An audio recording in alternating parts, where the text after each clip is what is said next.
Welcome everyone to episode 59 of Let's Talk Wrestling. It is me, Double G, yes, the peak of unique Jordan Megas, and I have to say it feels great to be back sitting here in this chair talking wrestling and making this podcast, as I've been going through a lot these last 6 months, and I'm sure everyone has noticed the sporadic trickling of episodes that have come out over the last 6 months. I think we've had 5, maybe 6 since October, and of course I do want to apologize about that. I know everybody's getting tired of me apologizing for these extended absences. The only thing I can really say, life got in the way. I could give you the whole story on what's been happening, what's going on in my personal life that's led to this, but I'm just going to stick with life got in the way. And now I'm glad to be in a position where I can comfortably say that I'm ready to do this again. I can get back in the saddle, as some people would say, and get back to doing what I love to do more than just about anything, and that is talking about professional wrestling. Because it's something that interests me, it is something that captures my attention, and it is something that I love portraying my voice out there, whether it's to provide insight for someone else, whether it is to just provide some entertainment, even if my opinions are laughable to some of those that listen to this show. If it puts a smile on your face, if it gives you some sense of satisfaction, then I'm doing my job with this. But I'm glad to be performing on the airwaves once again with Let's Talk Wrestling. This is, of course, episode 59. May 31st, 2019 is the date. And I'd like to welcome back all of my previous listeners. For my new listeners, welcome to the show. And I would like to welcome you and welcome back everyone that has listened by offering you 30 days of Audible for free. Audible, of course, the audiobook service, over 180,000 titles to choose from. You can download any audiobook you want. You get a free audiobook download if you start this trial. 30 days to try the service for free. All you have to do, go to audibletrial.com/letstalkwrestling. You get 30 days, you get a free audiobook. All you got to do is go through a quick sign-up process. And if you decide that the service isn't for you, you can cancel your trial at any time. You get to keep the audiobook that you decide to download. It could be any audiobook that they have on there. All you have to do, like I said, audibletrial.com/letstalkwrestling. It's easy as 1, 2, 3. And you can cancel your trial at any time, even if it's day 29, and you don't have to worry about losing that free book that you downloaded. So if you want to help out the show, if you want to enhance or broaden your reading horizons, then that is a tremendous way to kickstart that for you. audibletrial.com/letstalkwrestling. So without further ado, let's do that. Let's talk wrestling. It has been very eventful since the last episode. I believe the last episode we were a little bit over a week from WrestleMania. We recorded a WrestleMania prediction show. I don't know what happened to it. I think I just lost the file somewhere, which saddened me because it was the last episode I could do with my good friend Jonathan Nixon. And a lot has happened. We have seen WrestleMania 35 come and go. Kofi Kingston has become the WWE champion. Brock Lesnar has been defeated by Seth Rollins. Becky Lynch has become the double champion. And since then, Becky has lost one of her championships, the SmackDown Women's title. We will get to that here in a minute. And Brock Lesnar has won the men's Money in the Bank briefcase. And, of course, I have my opinions on that. Of course, I will get to that here in a moment as well. I do want to address some of the bigger changes to the main roster via Superstar Shakeup. We had the likes of AJ Styles being moved to Raw, Roman Reigns being moved to SmackDown, Finn Balor being moved to SmackDown, Samoa Joe and Mysterio being moved to Raw. I did the comparisons, counted out who all got moved where, and in total, I believe it was 16 superstars went to Raw, and 13 or 14, one of those two numbers, 13 or 14, being sent to SmackDown. Raw definitely won the draft. They definitely won it. I believe Andrade and Aleister Black, they were drafted to Raw during the shakeup, but they are back on SmackDown less than a week later, only because their deal with Fox, SmackDown's deal to broadcast on Fox, apparently Fox wanted a Latino representation on SmackDown, so they kept Andrade on SmackDown along with Zelina Vega, because those two are a piece on SmackDown, and Aleister Black had to stay because WWE doesn't like to break up couples. So you can expect Aleister Black and Andrade to stay on the same show as long as Andrade and Zelina are an act. And, it somehow gets discredited. The drafting, all that. It's an exciting thing where you can shake up your rosters, move superstars over, and, still have that unique taste for each show. Raw has these attractions, SmackDown has these attractions. But now they've implemented what Vince McMahon calls the wild card rule, where 4 superstars from Raw can show up on SmackDown every single week, 4 superstars from SmackDown can show up on Raw every week.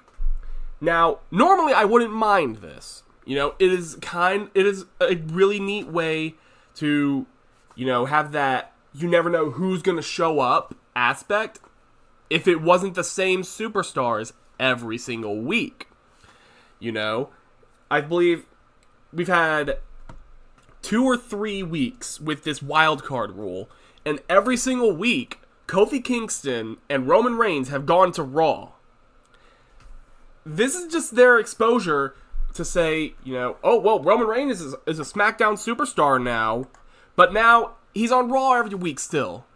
It's just an excuse to have, your biggest stars on both shows. It's not to shake things up. It's so you can continue, Raw storylines on SmackDown. And honestly, not really vice versa. SmackDown doesn't really get a lot of exposure from this. Kofi Kingston does. But you really don't see any great things from SmackDown coming onto Raw, where you see the big Raw stars. None of them are going to SmackDown. It does not benefit SmackDown at all, which is the weird thing to me, because I feel like you have this big deal with Fox.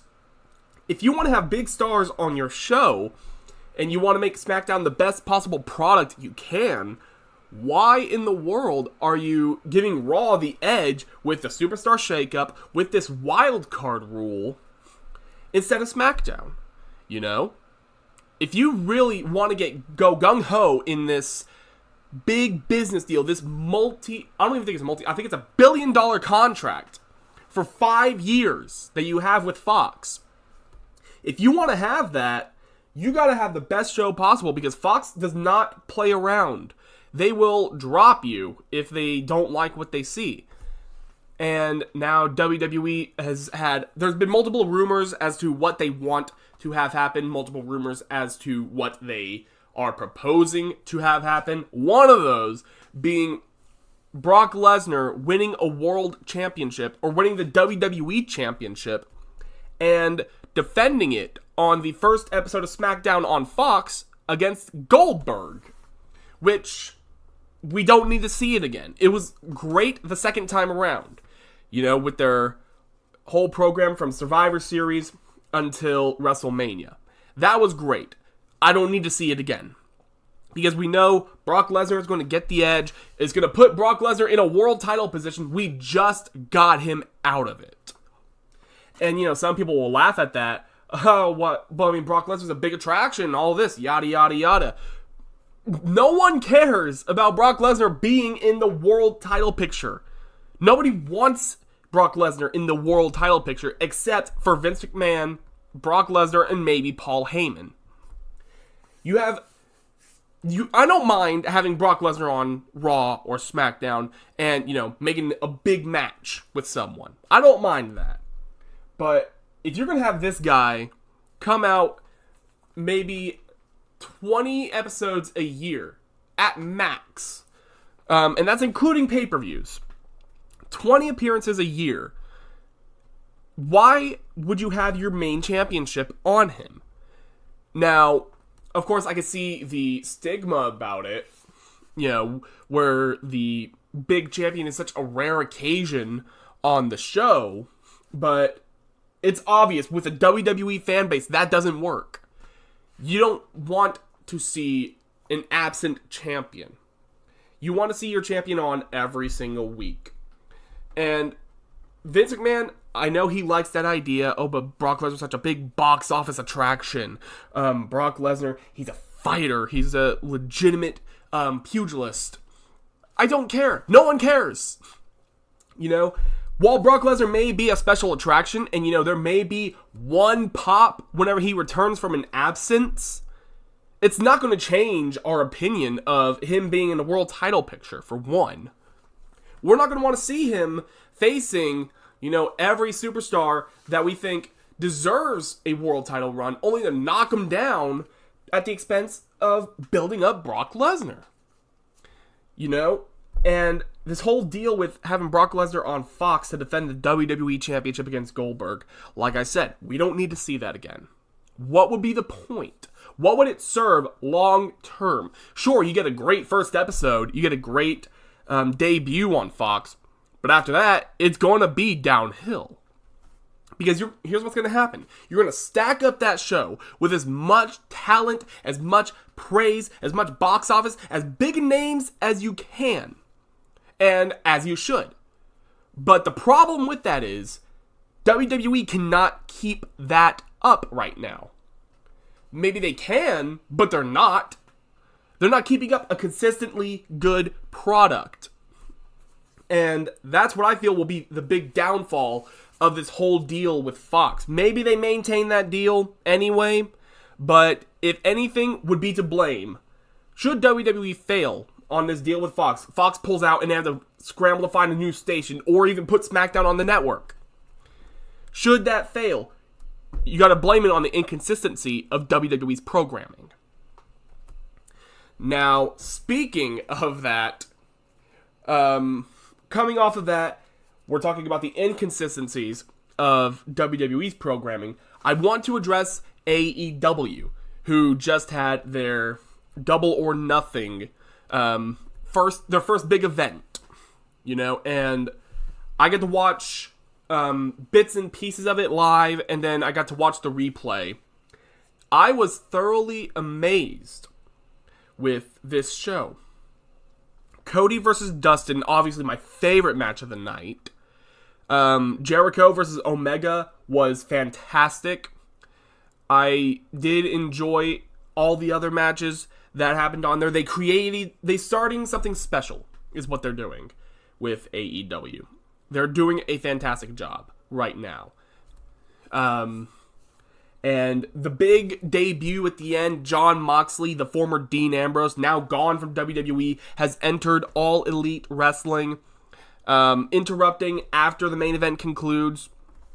That was a huge moment in wrestling, and watching some of these matches, I hear JR on commentary, and I gotta tell myself, JR really does still have it, I heard him on commentary on WWE, and I thought, okay, he's probably just getting old. It's time for him to, go out the pasture, to retire, to enjoy life as much as he can. But seeing this show, seeing how Jim Ross reacted throughout this entire event, it tells me he wasn't having fun in WWE. He's having fun with this. He's having fun with AEW. He's proud to be a part of AEW. He is excited to get this lead commentator position again. And I'm happy to see that JR is in that role again. And Jon Moxley, he made some comments as far as, why he left WWE, what frustrated him the most. And I'll get to that in a second because I do want to address the rest of the show right now with Double or Nothing. We had multiple matches with future implications. The Casino Battle Royale, whatever they called it. It was called the Over the Budget, but I think it was just called the Casino Battle Royale, got renamed. Was won by Hangman Page, who was meant to have a match with Pac, formerly known as Neville in WWE. But Pac pulled out. I don't know if it was an issue with him or an issue with Dragon Gate, but I think it was something with AEW wanted Hangman to win, but Pac couldn't lose. I don't know if Pac said he wouldn't lose the title on a non-Dragon Gate show. I don't know if Dragon Gate stepped in to say, no, our champion is not losing at a show that's not ours. That's debatable. I do know that Pac is pulled out of the next AEW show, so his status with AEW is now in question for me. Will Neville or Pac be able to continue with AEW? Has their relationship been ruined? Or is it just, until you lose that title, don't come over here, because that's not what we're doing right now? It could be a number of things. Now, back to the other half of that canceled match, Hangman Page winning the Casino Battle Royale. He earned a shot at the AEW World title. And he will be facing the winner of the main event, which was Chris Jericho, who beat Kenny Omega with the Judas Effect. And those two, it'll be Chris Jericho versus Hangman Page to determine the first AEW World Champion at their big event in Chicago at the end of August, which is All Out, as opposed to All In, what it was last September. In the same arena, they created All In. They're going to have this big pay-per-view in the Sears Center in Chicago, Illinois, and they're going to crown their first world champion there. Chris Jericho and Hangman Page. Which is, I think it's pretty much a cinch that Hangman Page is going to be their first world champion. And I don't mind that. Hangman Page does some great work, and that's kind of Chris Jericho's role, to put people over in this company. But the whole thing with Jericho and Omega, I don't mind Chris Jericho coming out the winner of that feud. Some people, it gives AEW the chance to say, we're not just making this company so the elite can be seen as, top stars in the U.S. Because I've heard that argument be made. The Young Bucks retained, Cody beat Dustin, but the entire elite did not win. Kenny Omega lost to Chris Jericho. But I have to commend Cody and Dustin for their incredible work over the last few weeks. Not just the match itself, but the build-up to it and what happened post-match. Cody released this episode of Road to Double or Nothing, where he had this promo about loving his brother, not wanting to kill Dustin Rhodes, but wanting to kill the Attitude Era.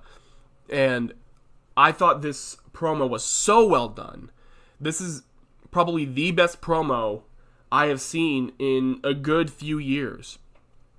You could tell Cody was invested in this. Cody meant every word he said with this.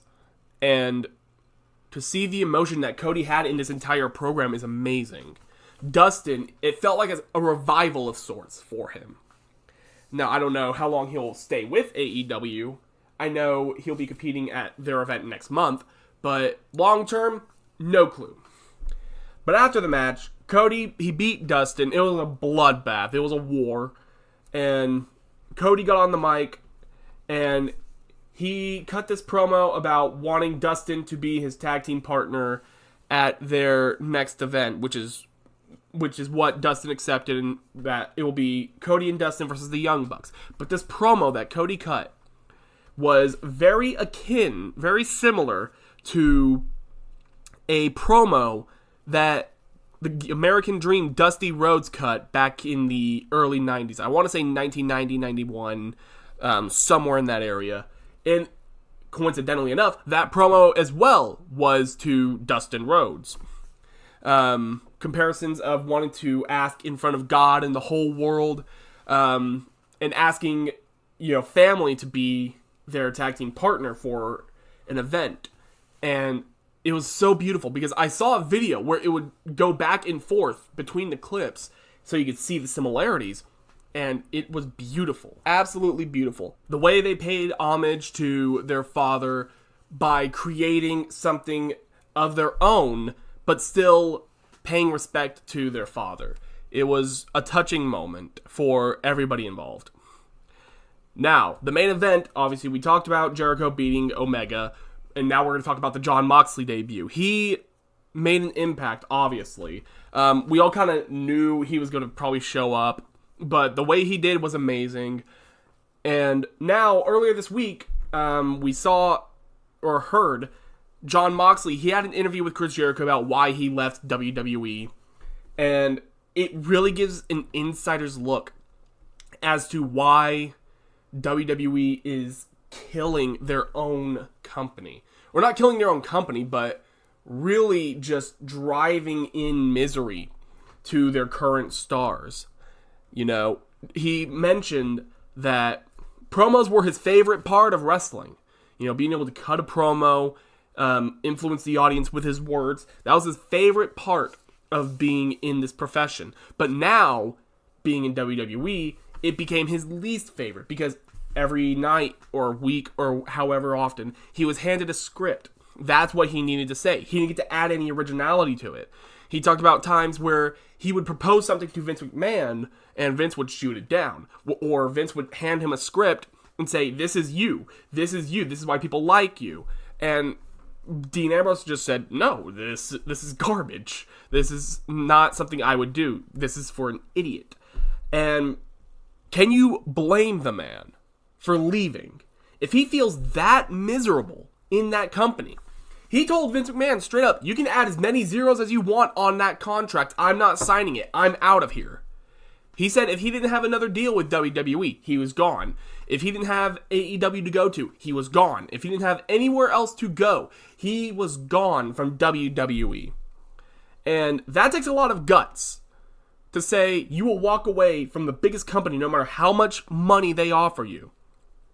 But at some point, you do got to say, it's time for me to do something for myself. It's time for me to go for my own and get back to realize why I love doing this so much.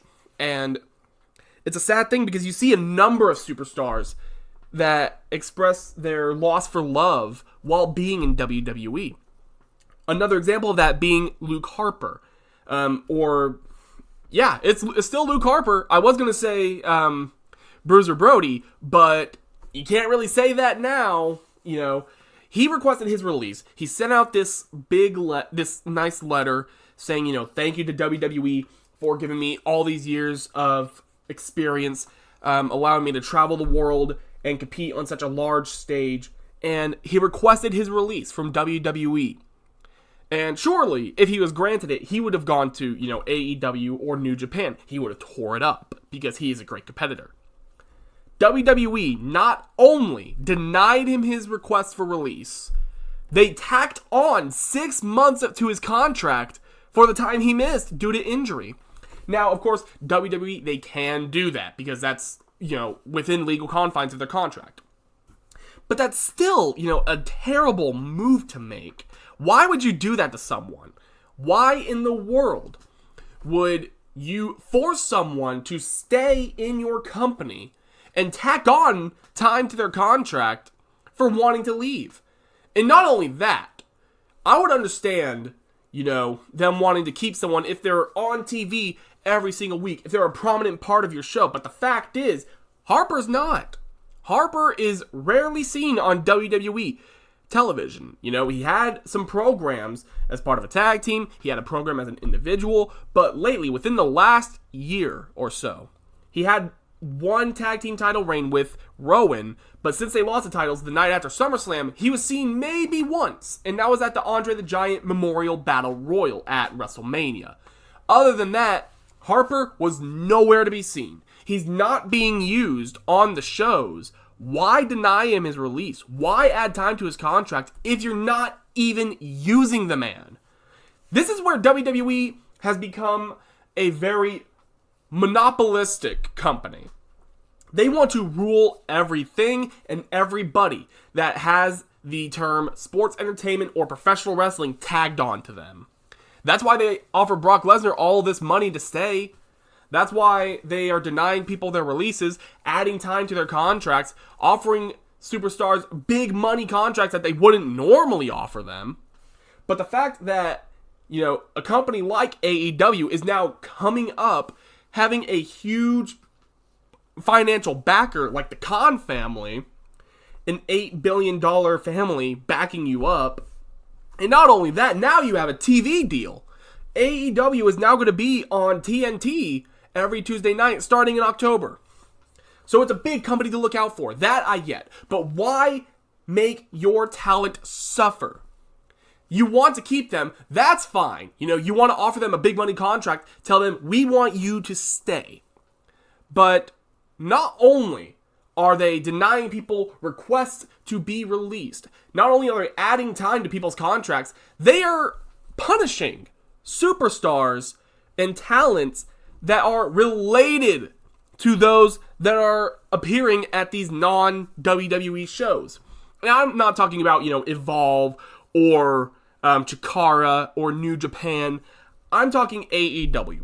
So Bret Hart, he made an impact, or he showed up at the AEW event to reveal the world title, which was a nice touch. Jon Moxley debuted at AEW's Double or Nothing event. Now there's word going around that Natalya and Renee Young are going to be punished for what their family members have done. Obviously, Jon Moxley being Renee Young's husband and Bret Hart being Natalya's uncle. This is where senilism is showing for Vince McMahon. They are not directly involved with what their family members are doing. They cannot control what their family members are doing. Why would you punish them? Now, this is just a report. It hasn't happened yet. Like Natalya hasn't been fined or suspended. Renee Young hasn't been fined, suspended, or moved off commentary. No one's been punished yet, but that's the rumor going around that is being considered. And, Sami Zayn, he mentioned AEW, and there's talks that Vince McMahon is furious with Sami Zayn, but there's also reports that the AEW mention was scripted, which I would believe that before Vince being furious about Sami Zayn involving AEW, or uttering AEW out of his mouth on Raw. Because why would someone like Sami Zayn mention AEW if he knew it was going to piss off his boss? Other than maybe to get released and join said company. But I doubt that that's the reason. I think this was entirely Vince's idea to put this plug or dig at AEW in there. I don't believe for a second that, Sammy went into business for himself here. Now, all this punishment for either being involved with someone at AEW or just saying AEW or even watching AEW is ridiculous. WWE needs to put their head together, put it back on their shoulders, get it out of their ass, and get back to working on your own product and stop worrying about your talent watching another company or watching your talent support their family members as they go to another company. I support my other half even though she isn't working at the same place I am working. But you don't see me saying, I'm probably going to leave here and go where she's working. I don't think Renee Young's doing that. I don't think Natalya is doing that. They're not going anywhere. What do you have to worry about? Now, there is a way to go about it and a way not to go about it. The way they went about it with Harper, not the way to go. They did better with the Revival before the Revival said no. They offered him this big money contracts, said we want you to stay. They gave him a tag team title run to kind of lure them back in. The Revival said no. And it was a $550,000 contract for each superstar. I think it's for 5 years, which averages to about, a little over $100,000 a year which is very good income. Now, they said no, and what has happened the week or two after, they were given this ointment called Usi Hot, and they're being embarrassed on television week after week. Why do you think they said no to these contracts? What, you think it's because they just want to leave? No, it's because they want to be used properly. They want to be used in a prominent position. Now, it's okay if some tag teams aren't used in a prominent position if you have a great tag team division.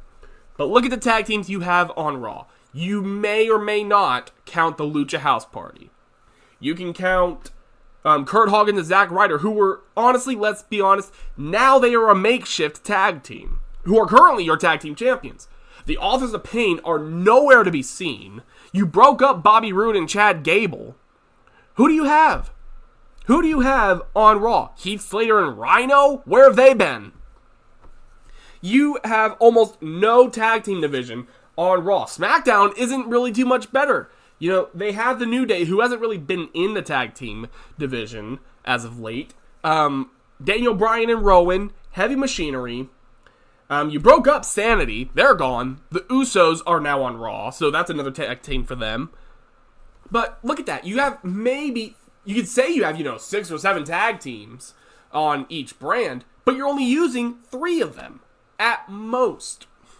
That's why it's failing. That's why they want to be out of WWE and going to another company, because they want to be used better. They want to be treated better. And I don't blame them at all.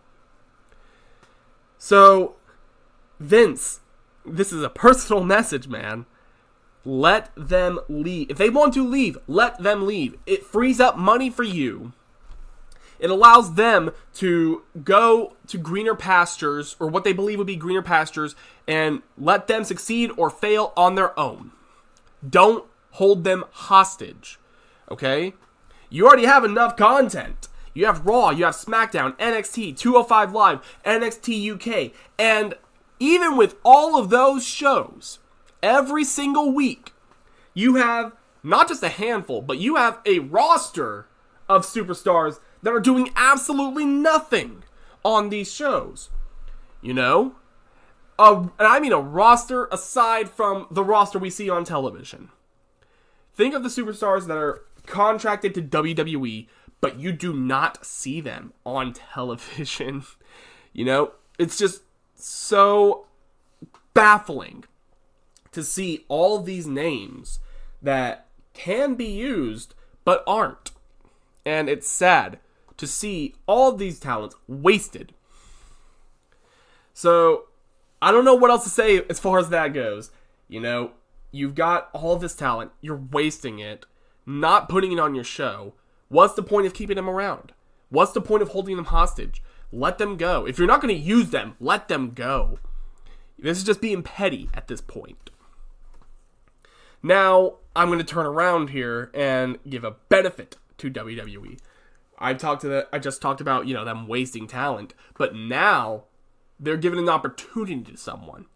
I watched NXT last week. We are nearing NXT TakeOver 25, and now we have seen the return to NXT of Prince Pretty Tyler Breeze, which I am extremely ecstatic about. I was excited about his main roster call-up. They did nothing with him. I've been clamoring for him to go back to NXT, and now he is back. Not only is he back, this Saturday, tomorrow night, at NXT TakeOver 25 in Connecticut, it will be Tyler Breeze. He will be challenging the Velveteen Dream for the North American Championship. That is the perfect match to have for Tyler Breeze coming back.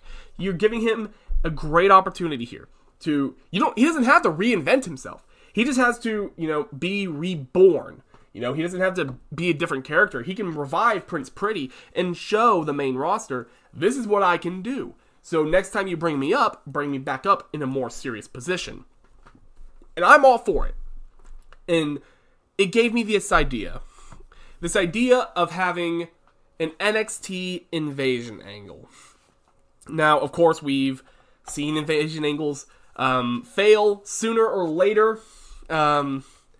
of course, with, the Alliance in 2001, the Nexus in 2010. But I want to address my own idea for it. So, obviously, WWE and AEW, they're taking shots at each other. Some of them, being cryptic, some of them being blatant, like WWE. AEW is doing more of the cryptics, while WWE is being the blatant. But I would propose an angle where a group of top superstars, you can have whoever top superstars. So you can have Roman, Seth, Baron Corbin, Kofi Kingston, Drew McIntyre. You can have whoever. Any select group of, 4 or 5 members of the WWE roster come out on Raw and address that there is a roster or a group that's taking shots at them, that is wanting to start a war. And you can have them accept, say, you want a war, you got one. The lights go out, and when they come back on, top stars from NXT are in the ring and lay waste to the main roster superstars. And it could be any of them. It could be the Street Profits, it could be Johnny Gargano, Adam Cole, all of the Undisputed Era, perhaps. You can have the Undisputed Era fire the first shot on behalf of NXT. And it leads up to a pay-per-view where every match is an NXT versus WWE.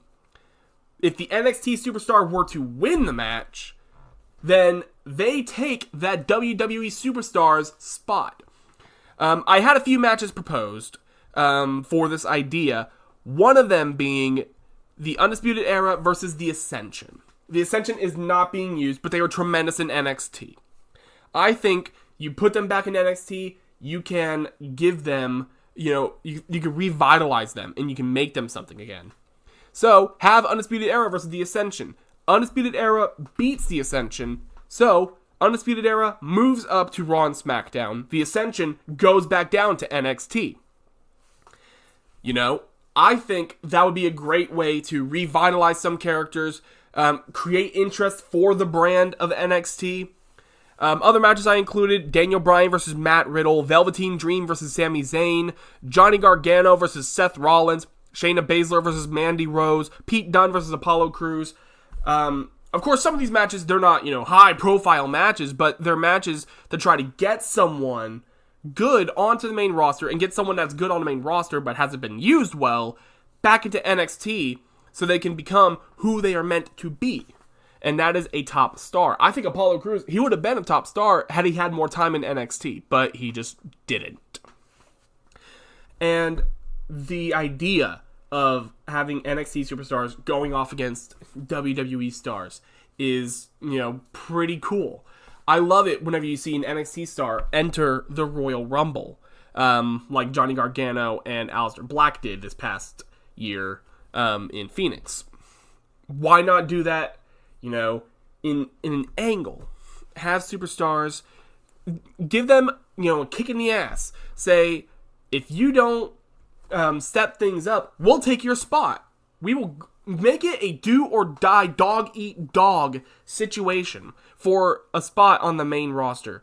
There's nothing wrong with that. I wouldn't mind it. So, speaking of that, let's go ahead and end the show by making predictions for the 2 big shows that are coming up for WWE. Of course, tomorrow night being NXT TakeOver 25, and this next week being WWE Super Showdown in Jeddah, which is their next Saudi Arabia show. I'll start with TakeOver 25 because that's tomorrow night. We have a pretty decent card, and I'm really excited to see what goes on here. So, we have Matt Riddle versus Roderick Strong. I don't think this is going any way other than Matt Riddle taking the title, or taking the win. There's no title on the line in this match.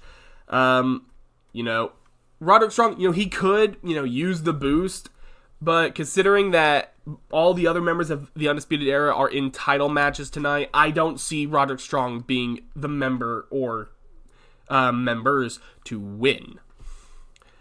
We have Velveteen Dream versus Tyler Breeze for the NXT North American Championship.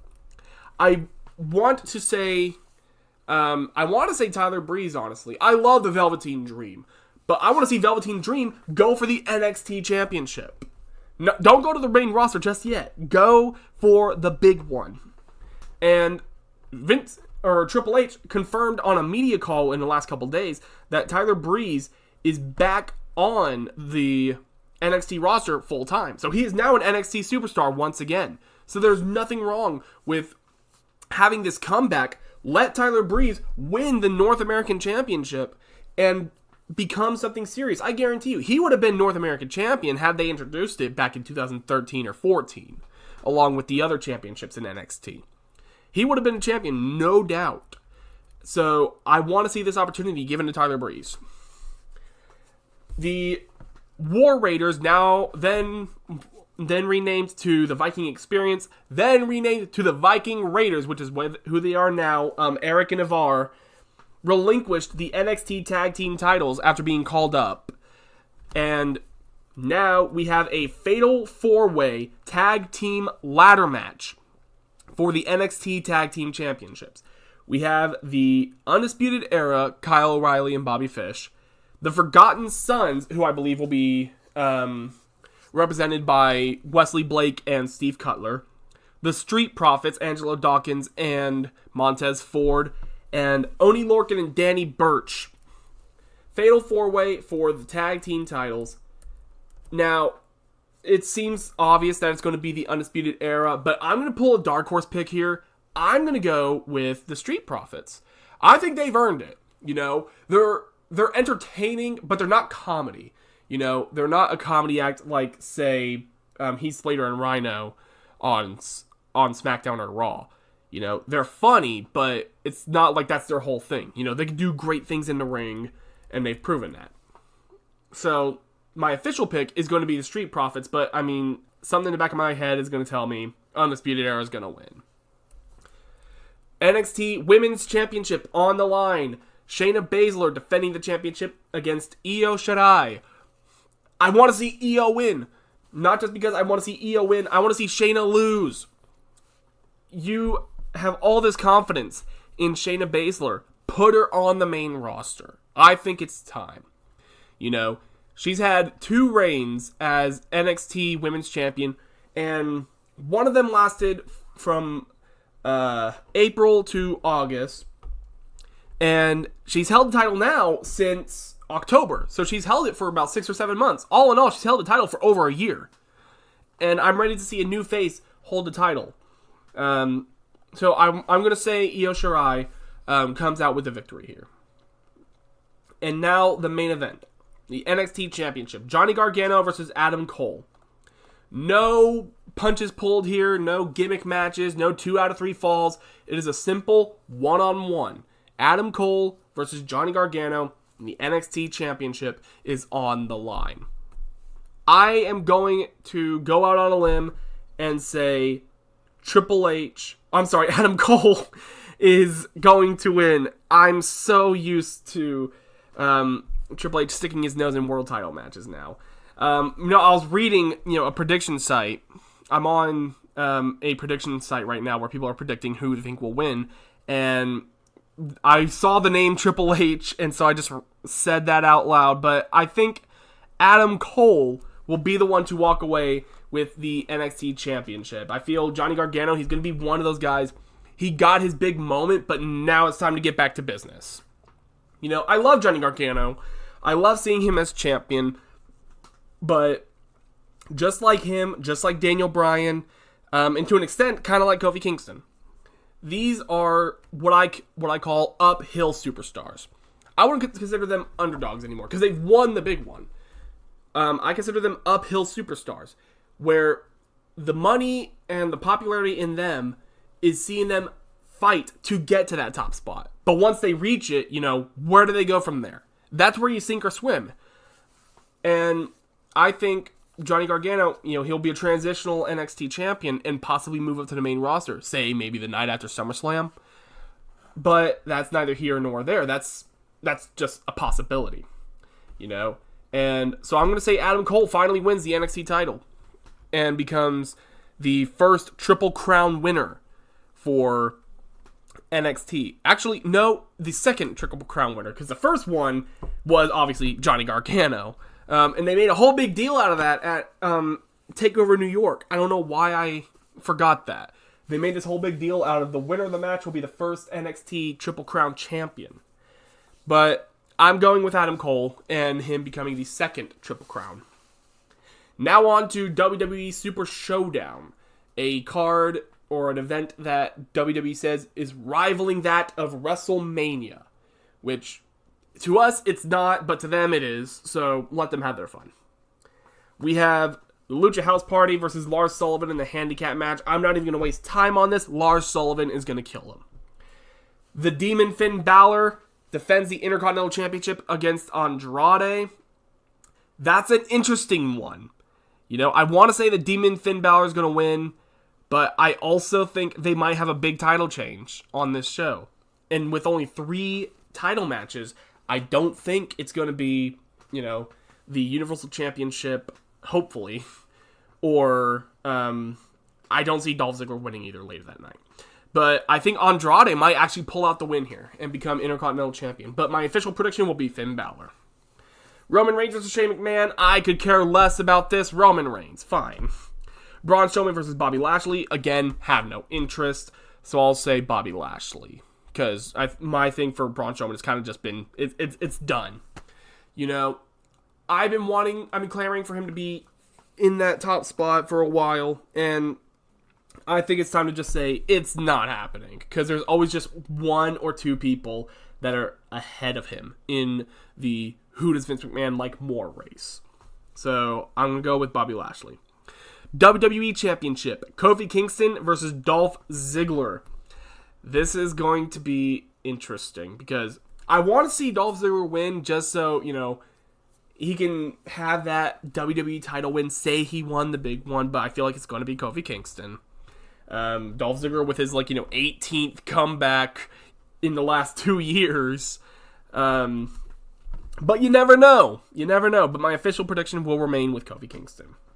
The Universal Champion, Seth Rollins, defends the championship against Baron Corbin. I don't think Baron Corbin's walking out with the Universal Championship, but I don't have the utmost confidence that Seth Rollins will walk out with it either.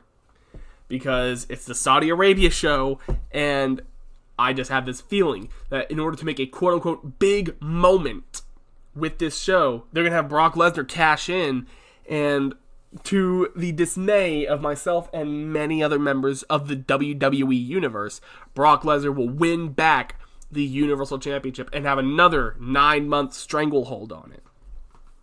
We have a 50-man battle royal. God, who knows who's going to win that? I guess Drew McIntyre. I don't really know who else on the main roster I would think of. Randy Orton versus Triple H. This is probably one of the most interesting matches on the show. And there's not really too much build-up for it recently. You know, they're using history to build it up. But I'll say Triple H. Why not? And then the main event, for the first time ever, The Undertaker versus Goldberg. I don't really care too much for this. I'm ready to see Undertaker hang it up. Even if it's one last match, let it be a Survivor Series. Let Undertaker have one final match, but declare that it is his final match and do not let him come back. You know, I love seeing The Undertaker come out, but don't get me wrong, but I think it's time, it's time for The Undertaker to hang it up. It's time for him to be done. And it is time for WWE to stop relying on your older talents and start relying on your younger talents, on those that you want to be big stars but can't be because you're promoting the older stars, the ones that are already stars. That's your biggest problem. So I'm gonna go with Goldberg, I guess. I don't really see The Undertaker beating him, so I'll say Goldberg.